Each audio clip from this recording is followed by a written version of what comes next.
Hello everybody and welcome back to another video for the day. We are heading back into r/AmITheDevil, and if you guys would love to be absolutely amazing, show your support and see more videos like this one in the near future, be sure to hit that like button, leave a comment down below to start up them wholesome internet discussions, and if you guys have not already, subscribe to the channel and turn on them notifications.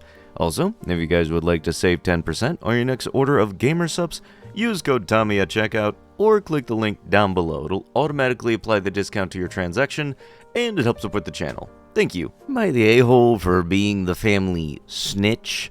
I have a big/complicated family. Mom and Dad separated when we were young. Mom remarried and had more kids. Between the siblings and me, only the youngest and I kept in contact with our mom. This is due to family drama and past trauma. Because of this divide in the family dynamic, there's much that goes amiss in terms of communication. News and life updates wouldn't get to my mom normally, so I've been telling her bits and pieces. Things like, so-and-so got a new job, but no specifics. It isn't like gossip. I don't go into details. Nothing that some random other family member wouldn't casually say in passing. Recently, one of my siblings got engaged, got their license, and got approved for their first home, all within the same year. These are all huge milestones, as they would be the first of us siblings to get married and own their own home. I was obviously super excited and shared the news with my equally ecstatic mom. A side note, my mom is the type of person to take credit for anything good that happens in their kids' lives, even when she had nothing to do with it. I think she uses it as a way to excuse her past actions and behavior because clearly she couldn't be that bad of a mom if her kids are succeeding. She is a chronic denier, and I feel like so many things could start to mend if she just took responsibility. Unfortunately, I don't see that happening anytime soon. For anyone wondering why I still choose to have her in my life, my mom is closer to our youngest siblings. I get to have some semblance of a relationship with her, and also keep an eye on my younger siblings to make sure that they are okay. She also has recently fallen ill, and I've been supporting her with driving to appointments, helping with printing and filling out forms, grabbing her medication, and going over to her house to help with tasks that she cannot do anymore. Even after all of that happened in the past, she is still my mom. I chose to use that time that I have left with her to create and remember good times. Anyways, moving on. She reached out to my sibling's fiance on Facebook to congratulate him. She asked about potential grandkids and wanted to get to know the fiance. This was a violation of their boundaries. Her actions have upset my siblings, rightfully so, and now both sides are on a warpath. Old wounds are reopening, and accusations are flying about. The youngest siblings weren't around for the first 10+ years, so they are now hearing the full extent of the neglect and redacted that went on during our childhood, and it is utter chaos.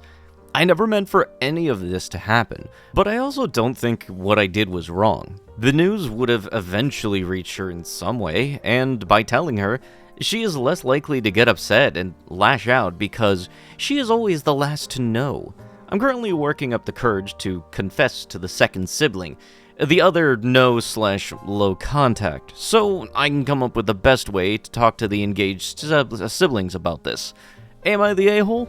If there's a reason that somebody doesn't want to talk with somebody else, it's not your responsibility to try to relay information from two people that don't want to talk to each other on a mutual basis. But no, you went and did it anyway. Congratulations. You did something you had no right to do. Am I the a-hole for not being able to babysit my sister's kids? People involved are myself, 32M, my sister Sally, 29F, and her husband, Joe, 31M. 6 weeks ago, Sally asked me if I'd be able to babysit their kids, 8 and 6, overnight tonight for her and Joe so that they can see a show a couple of hours away and get a hotel room. It is their anniversary this weekend, and Joe is military and leaving on a 6-week-long TDY Friday morning. I told her that I could. I really don't mind babysitting on rare occasions that she asks, and my nephews are pretty cool kids. Well, yesterday, a girl that I've been talking to for a while invited me to see a game tonight as well, and I accepted the invitation. 1, I love hockey, and 2, I really like this girl and think that this could have a lot of potential. I called Sally after work yesterday and told her that I can no longer babysit because I have plans now. She went from 0 to 60 on me about how I made a commitment to her, and she's already bought tickets and prepaid for the hotel room, so they can't get a refund with less than 24 hours notice. I countered that it's not my fault that she wasn't prepared enough to have a backup plan because what if I had gotten sick or into a car wreck? She started crying and called me a jerk. So I ended the call because I have a strict boundary with anyone that I won't deal with emotional manipulation tactics. Joe called me last night and offered to buy the tickets to take my date to a game on a different day if I would ask for a rain check on tonight so that I could watch their kids, because the military has made it to where they've spent all of their anniversaries apart, and Sally has been looking forward to this night away together. I reiterated to them that it is their responsibility as parents to have a backup plan in case things fall through, and I'm not responsible for this choice in career. Not their choice to have children. He said he was disappointed, but thankfully ended the call respectfully. I assumed that would be the end of it until I woke up just now to a text from my sister telling me that she is incredibly hurt by the way that I'm behaving. Not just screwing their plans, but for letting the boys down, because I spoke to them about our sleepover on the weekend, and they have been so excited to hang out with their uncle. I honestly don't understand how they can't see that it's their responsibility to have a backup plan in case I became unavailable. At this point, I don't know how to even respond because he is so clouded by her emotions on the situation that I don't think that she can see rationally, even if I respond. But before I say anything, I'm curious to see other opinions on if I'm justified here. You know, I kind of feel like if there was actually something serious, like you got in a car wreck, that would be something they would understand, but no, you literally just stated, yeah, I just met this person last second, and I want to go out, and I think I might get lucky tonight. Yeah, I'm going to back out on these plans that I already said that I was available to, because sudden wanting to go out and hopefully do the hoinky-poinky. I am fairly certain that if you two wanted to go out on a date, then I'm absolutely certain that if you let them know ahead of time, they would reschedule. So, you know, there wouldn't be a problem. But no, for some reason, you wanted to cancel out on something you already said that, yeah, I'm up for doing it. But no, all of a sudden, you kind of suck at that. Am I the a-hole for letting friends stay when we are not home? I love my girlfriend of 3 years. We'll call her Joanne. I'm even planning to propose soon. We recently got a little guest bed in case a friend or family member ever wanted to visit. Monday, I got a text from 2 of my best friends. We'll call them Casey and Alex. Hey, this is last minute, so no pressure, but if Alex and I needed a place to crash this Friday night, any chance that we could split that twin bed of yours? I responded with, maybe. Let me ask Joni, when she gets back from work. Joni and I are going out of town this weekend, so it would make perfect sense for me to hide the keys in a secret place and let them crash Friday. Again, these are S-tier friends of 10 plus years. But when I went to quickly run it by Joni, she said that she would be uncomfortable having people stay when we are not here. I was kinda shocked and asked her a bunch of questions. No, it wasn't because they weren't trustworthy. She'd feel the same about her best friend. No, she didn't think they'd steal or break stuff or leave the door unlocked. Yes, it would be fine for them to stay if we were in town. I was confused. She said that she'd feel anxious and sick to her stomach if people were crashing at our place without us there.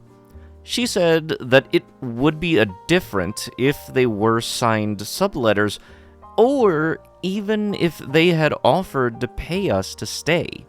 She also said that she would love to host them properly sometime. She didn't like the idea of our place being used like a hotel, and she seemed not to want to set that precedent. She said if they were in dire straits, then she could help pay for a hotel, or even stay in town this weekend to host them. Bonker situation, in my opinion. I said maybe we could gently let them know that this is a one-time thing, and in the future we would need to be present, but no dice. By this time, she was feeling very judged and shamed by me. I was surprised and saddened that it wasn't an easy yes. It's an unconventional ask for sure, but where I come from, friends help friends out, especially just letting them crash for a single night. By the way, this all started because Casey and Alex had forgot that they had bought concert tickets a while back, and by the time that they remembered, all of the hotels were super expensive.